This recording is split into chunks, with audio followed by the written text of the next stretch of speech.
Last month, I visited Serato Studios in London.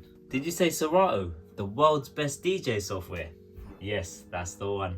Big shout out to DJ Blakey and the Serato team for having me down at Serato Studios. I was able to test out 3 dope pieces of equipment that have only been released in the last couple of years. And in this video, I'm going to do a quick rundown of the equipment that I tested out. So without further ado, let's get right into it.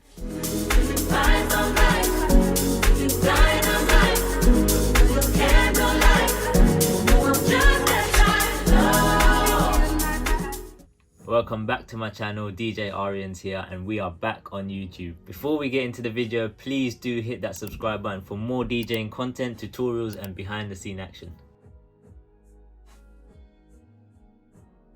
First of all, let's start off with Pioneer's CDJ 3000s. The first thing that caught my eye on the 3000s, and you won't miss it as well, is the 9-inch HD LCD touchscreen that's at the top of the product. This large touchscreen provides you with extra info, shortcuts, and buttons for features such as finding your playlist and searching for tracks. The touchscreen shows you both colored waveforms and stacked waveforms of deck 1 and 2, so you can easily queue up your tracks and make sure that the beat grids are aligned correctly before you do your mixing. Now if you've played out in the clubs, you know that the CDJ 2000s have 4 hot cue buttons. The 3000s have doubled this to give you a whopping 8. Yes, 8. And compared to them being in a vertical plane on the 2000s, in the 3000s they've been moved into the horizontal plane, which I actually prefer. Now if you know me, you know I love my beat jump controls. This feature allows you to jump back or forward by a certain amount of bars. A good way to use this feature is imagine you've got one track playing already and you've got a second track that's about to mix in. Now the second track is about to drop, but this track still has 8 bars left of the chorus. You can select the beat jump control, select 8 bars and jump back on the second track that you're mixing in. So it basically is like a loop, but say you haven't looped it already, if that makes sense. You can just jump back by 8 bars, so then this will drop at the exact same time that the chorus finishes on this track. So going back to the CDJ 3000, they have placed physical beat jump controls on the product itself, so you don't have to go on your laptop and do the beat jumps. You can do it directly from the product in the mix. Now you can't talk about CDJs if you don't talk about the jog wheels. The jog wheels are something that I personally love on the CDJs compared to those on the controller. There's just something about the feel that's just so much nicer on the CDJ compared to a standard controller. And on the 3000s, Pioneer claim this is their smoothest ever jog wheel. From CDJs to the mixer, next I tested out Pioneer's DJM S7. Pioneer went a bit crazy and they released 2 battle mixers around the same time, the almighty S11 and of course the S7.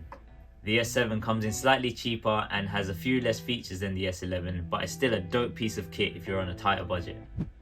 So first things first, the S7 has these large performance pads which are highly effective, and they offer independent pad modes, which means that you could select, for example, hot cue on the left and the sampler on the right, allowing you to style up your mixing game to a whole nother level. Alongside the performance pads, Pioneer of course has its famous effect levers.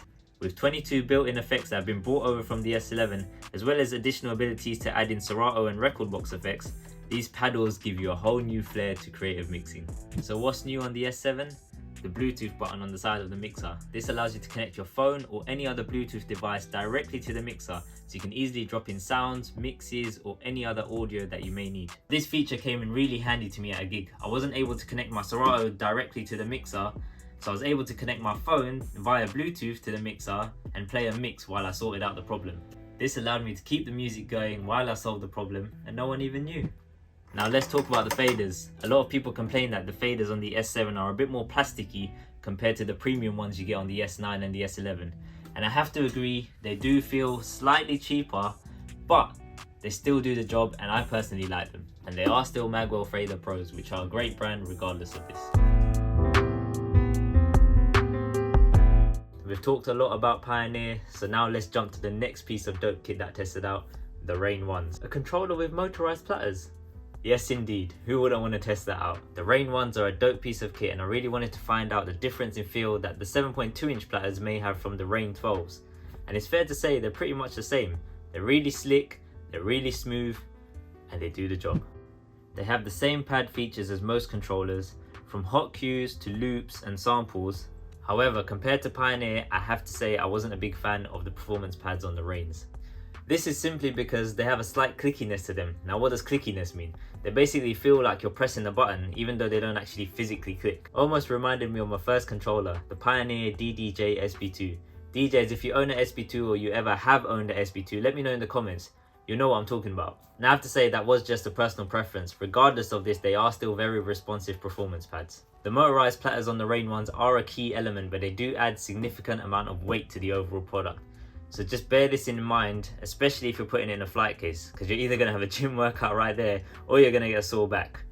Now I don't know which one's better, but this is just something to consider. So that was a quick rundown of the kit that I tested out at Serato Studios. If you like new controllers, then make sure you hit that subscribe button and turn on notifications, because next week we've got a very special video that I'm very excited about as well. So I can't wait for you to see it. Make sure you follow me on socials as well. I'll put the links to them in the description below. I'll see you on the next one.